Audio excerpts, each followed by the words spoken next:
Tambak-tambak na basura at kakulangan sa drainage system ang mga nakikitang dahilan ng Metro Manila Development Authority o MMDA kung bakit bumabaha. Ang plano nilang pangmatagalang solusyon, pinag-isang drainage system para sa buong Metro Manila. May unang balita si Mark Salazar. Noong isang linggo, rumagasa ang baha sa ilang lugar sa Las Piñas. Halos anuri naman ang sasakyang ito sa SLEX.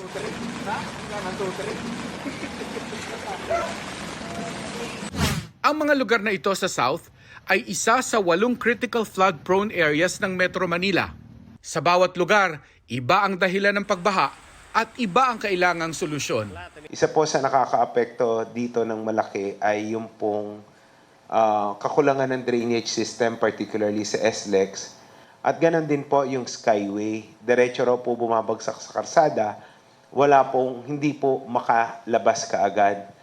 Pero ang long-term solution po dito ay yung tinatawag na Parañaque Spillway Project. Ang Dolomite Beach naman ang dahilan daw ng pagbaha sa Taft Avenue. Binarahan kasi ng Dolomite Project ang mga lagusan palabas ng Manila Bay, kaya hinahabol ngayong gumawa ng 2 kapalit na drainage doon. May 3 outfall po yan, meaning labasan ng tubig. Yung Faura, Remedios, tsaka itong Estero, San Antonio Abad. Noong ginawa po ang Dolomite Beach, sinaran po itong 3 outfalls na ito. Kombinasyon ng 3 mali ang nagpapabaha naman sa Araneta Avenue.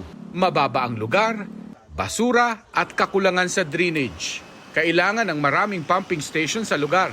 Yung 4 pong ginagawang pumping stations funded by World Bank ay naandyan po. Yung Rojas 1, Rojas 2, Tatalon at Doña Imelda pumping stations. So masasabi ko po na pag natapos po itong 4 na pumping stations na to, substantially mawawala po ang baha dyan po sa may Araneta Avenue. Sa kabuuan, nire-rehabilitate ang 26 sa 71 pumping stations ng MMDA at nagtatayo ng 4 na bago. Maibsan lang ang pagbaha sa umaabot na ngayong 49 na bahaing lugar sa Metro Manila. Sa halos lahat ng bahaing lugar, basura ang literal na lumulutang na salarin. Kung bakit literal ding basurang itinapon mo, babalik sa iyo. Kada araw, halos 100 cubic meters ng basura ang nahahango ng MMDA sa mga pumping station na nagbabara at sumisira ng pumping station.